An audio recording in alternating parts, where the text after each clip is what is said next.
Okay, so here I am in the flight cage. These guys, some of these birds are very bonded, proven couples, and some of them are babies that haven't bred yet. The two that you're looking at right now, I got from a breeder. The larger one with the dark factor, it's a normal. He gave me out of a cage where he was in with an adult male and a bunch of other babies that clearly he wasn't related to. And the other one I got out of a cage full of babies that had fledged. So I picked them totally separately. But the minute I brought them home, I could tell that they were related because the light green one, who was clearly probably a couple of weeks older than the other one, was feeding the other one, which siblings will often do in the nest. The older siblings will feed the younger siblings. But what's interesting is they're both males. They're 6 months old now. And they are very, very tightly bonded. And I've seen this before in another pair of males that I got that I thought from the same breeder but from separate cages.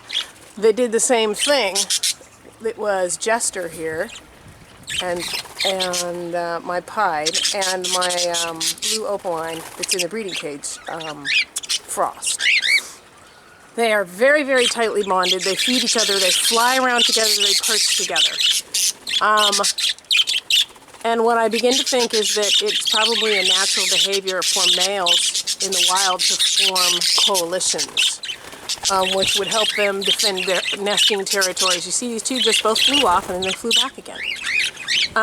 So I suspect that they form breeding coalitions in the wild with brothers to defend territories and get mates. This little girl over here is clearly their favorite. I'm not sure who she's landed on yet. I think maybe she likes the dark guy, Bubba, better, which is fine with me. And Razzle, who's the lighter brother, doesn't seem to have landed on anyone yet, but he's definitely allowing Bubba to take this little girl, who is Breezy. So I will end up breeding Breezy to Bubba. Other bonded pairs in here. See these two right here? They're clearly a bonded pair. Now this is interesting. He's an older bird. He was matched with an albino female. I got them as a pair because I don't like breaking up pairs. They had eggs in the nest. They hatched. And they had one live baby in the nest. When the baby grew up, he looked like this. This was him. So clearly he was not their baby. The breeder had been switching babies out because two white-based birds can't make a yellow-based baby. Especially two white-based birds cannot make a Texas clearbody, which is what this little guy is. But they raised him.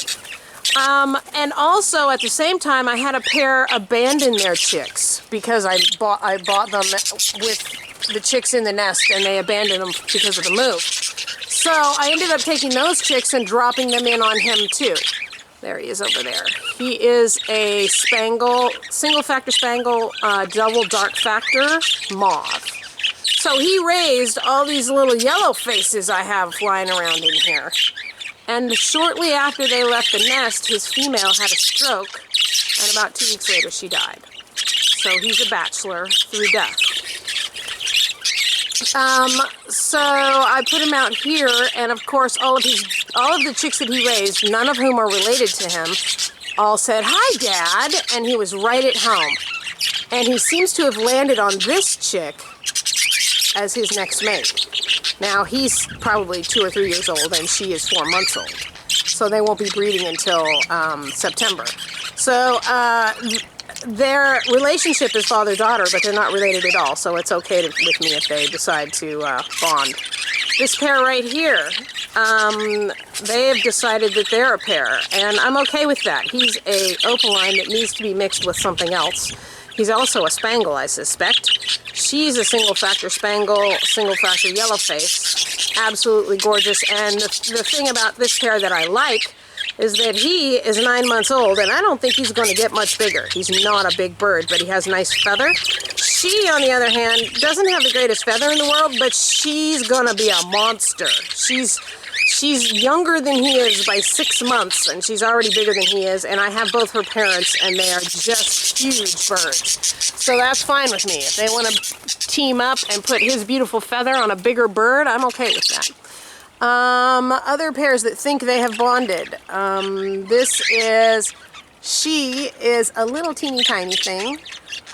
She is I believe she has a single dark factor. She's obviously a white base blue. I believe she has a single dark factor. She's also a cinnamon. She's also a single factor spangle. So she's very, very light colored. Again, beautiful feather, tiny little bird. She thinks she loves my Texas clear body guy. I probably can't let that stand because I want him with a Texas clear body. But we'll see if I can even find one. If I can't find one, then he, again, is going to be a massive bird. He's only 4 months old. She's 6 months old, and there's just never going to be anything big about her. So if I can't find a more appropriate mate, you know, as far as the Texas clear body thing, I will go ahead and let them breed. Let's see, more bonded pairs. There they are together. So here's one of the things. If you sit out in a flight cage, you will notice that the bonded pairs, this is a bonded pair right here. They were the ones that had the chicks that were sick. They're out here getting strong and healthy, and I'll breed them again in a few months. You see they follow each other around in the cage. They spend a tremendous amount of time hanging out with each other. They fly around and then they fly back. There they are again. This pair, they just flew across the cage and ended up together again. Where is Sky? Is she the one sitting on me? Oh no, here's Neon. Hi Neon. There he is. Hi Neon. He's a regular. Well, he's actually a half and half, but he's a little. I breed him as a regular, and so his babies as regulars. So anyway, one of the things I've discovered is that these guys bond really early. So I got a bunch of 4-month-old babies out here, all these little yellow faces that have already picked their mates. They're not anywhere near full grown yet. They're not going to get bred for months. But what I'm finding is if I take a pair that decided they were bonded out here and split them up, sometimes I have a really hard time getting them to breed to anyone else. You see that? He ends up sitting next to her. They'll fly around the cage, split up, and then they come back together again. This is 2 bonded pairs right here. Male, female, male, female. They're having a conversation. So what I'm finding is I'm having a hard time getting them to agree to mate with anyone else. So I like keeping my bonded pairs together, but I think what I'm going to need to do as I get babies for this year is, now see they're in a flight cage that's 7 feet tall, 8 feet long, and 4 feet deep. And they always end up together because they're bonded. They've raised chicks together, and when they fly around together. There's Neon with his bonded mate. That's Angel. There's Emerald and his little girl that he's chosen. She doesn't really have a name yet.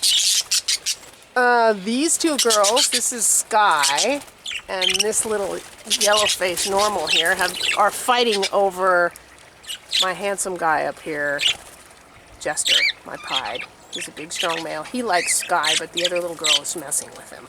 She follows him around, and she's irritated by her. So anyway, I think what I'm going to have to do, because they tend to want to pick a mate and bond so young, then they have 6 months to act like a bonded pair while they're flying around in here, and then I try and split them up, and they're upset by it, and I have a hard time getting them to accept anyone else as their mate. So I think what I'm going to do with the babies is I'm going to build another flight cage like this one with a divider down the middle and put my newly fledged male babies on one side and my newly fledged female babies on another side so that they don't have the chance to really bond. And then I think I'll have an easier time getting them to breed with a partner that I can be more selective about once they're 9 months to a year old. So yeah, I think that's what I'm going to do. I'm going to divide a cage. I may even put a sheet of canvas down the middle of it so they can't see each other. I'm just going to leave all the little girls in one cage and all the little boys in another cage until I decide who they're going to bond with, and I can put them in a breeding cage, have them raise some chicks together, and once they raise chicks together, that's it. They're bonded. Period. End of statement. But I need to be able to, you know, choose who goes with who to some degree. So, anyway, that's the breeding update from the big cage.